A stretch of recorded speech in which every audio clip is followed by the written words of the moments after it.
The showdown over survey of Kashi's Gyanvapi Mosque is far from over. After the survey was blocked by the protesters for 2 days, the court is going to hear the matter and decide on the next survey date.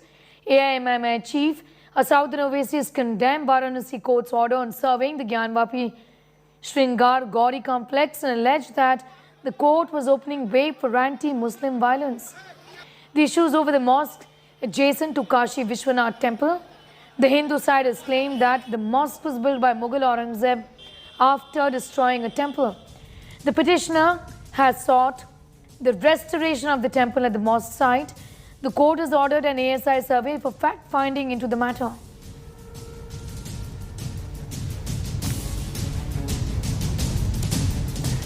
Well, it is raining petitions in Uttar Pradesh over history. After chorus for survey of Gyanvapi Mosque, petition has been filed to conduct a survey of Taj Mahal as well. Petitions say it was built after demolishing a Shiv temple. Here's more.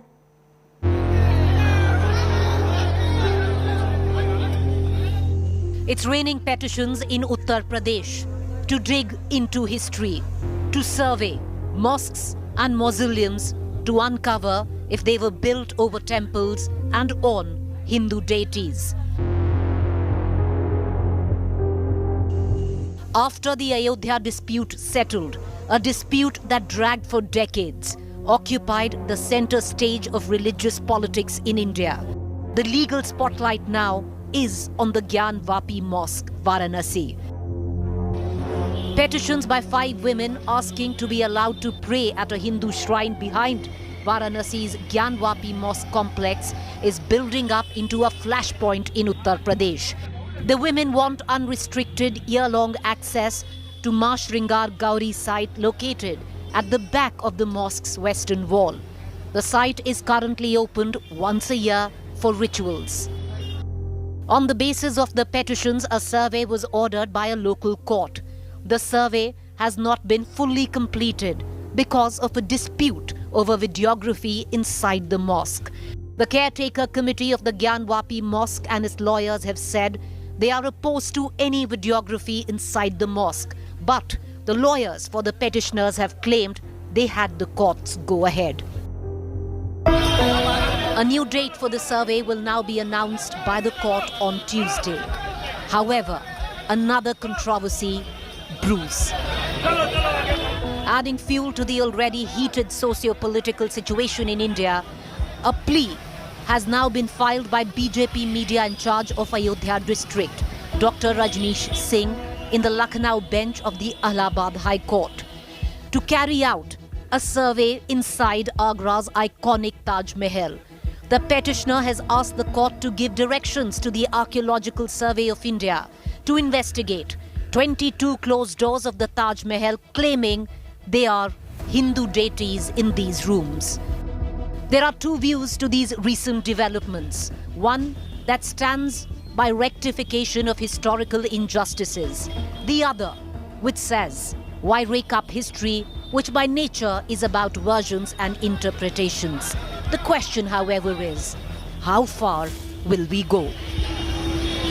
Bureau Report, India Today. Former Punjab Congress chief Navjot Sidhu met with Punjab Chief Minister Bhagwant Mann on Monday evening, heaping praises for Mann. Sidhu said he was down to earth and receptive. More details in this report.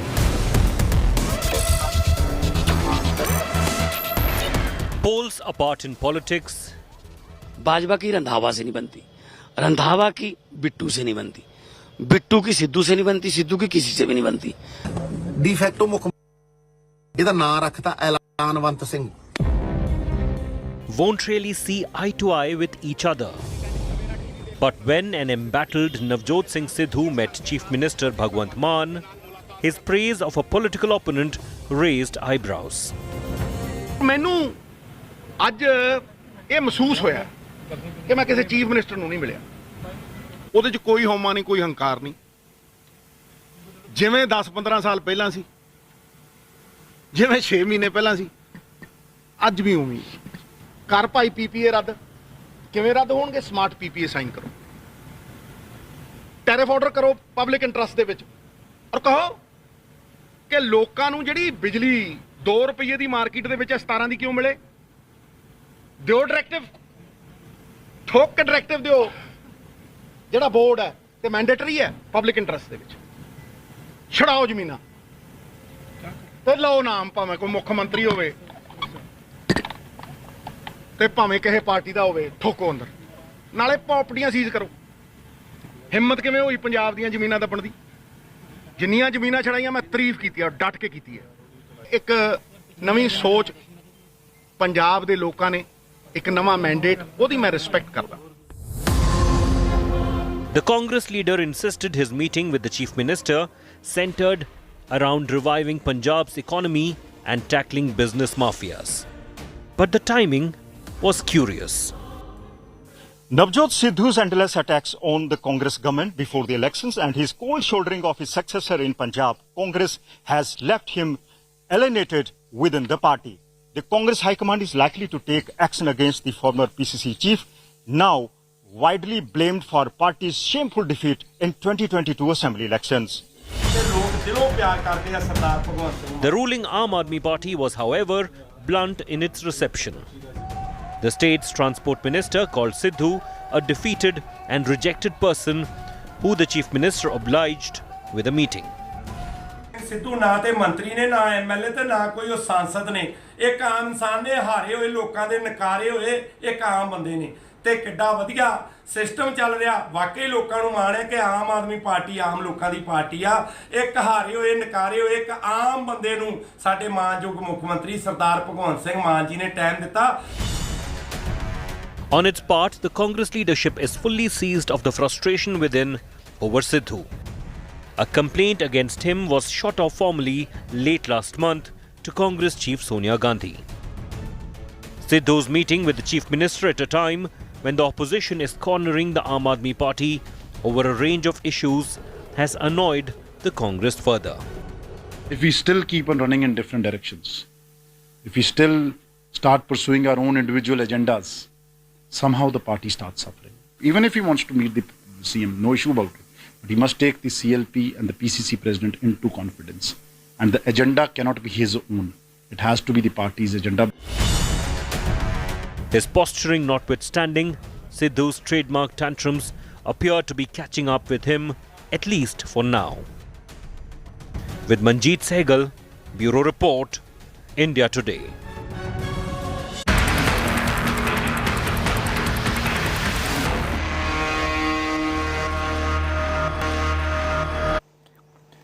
Well, hours before the Supreme Court considers whether it needs to re-examine the constitutional validity of the sedition law, the centre on Monday told the court the provisions of the law, Section 124A, is going to be re-examined and reconsidered. Here's more. A big U-turn by Modi government. After firmly defending the country's colonial sedition law in the Supreme Court, on Monday, the central government filed a 3-page affidavit in court and said it has decided to re-examine and reconsider the sedition law. The decision came from the top. Affidavit asserted that Prime Minister Modi was cognizant of various views on sedition and in favor of defending civil liberties. The affidavit stated that Prime Minister was keen on shedding colonial baggage and the centre has scrubbed over 1,500 outdated laws since 2014. The government urged the top court to wait for the review by a competent forum and asked to not consider the petitions challenging the sedition law. Sovereignty, integrity of India is absolutely important for the government and for everyone. So while revisiting reconsideration of the sedition law, it will be ensured that all these provisions are taken with care of. The opposition seems divided over the issue. ये एक अच्छी बात है, progressive है और सारे देश को इसका समर्थन करना चाहिए। मैं इसका समर्थन करता हूं। Modi government used the sedition law only to suppress fundamental rights of expression of opinion, curbing dissent against the BJP, suppressing voices against the RSS, subjugating opinion against the Modi government. Concerned by the widespread misuse of the sedition law, the Supreme Court in July last year had asked the central government if sedition law is still required, which was used by the Britishers to silence Mahatma Gandhi. People booked under sedition law can be arrested without a warrant, and it's a non-bailable offence, punishable with imprisonment from 3 years up to life along with a fine. Lately, the Rana couple and a Gujarat MLA were slapped with the sedition law. Is it time to scrap the British-era draconian sedition law? Bureau Report, India Today.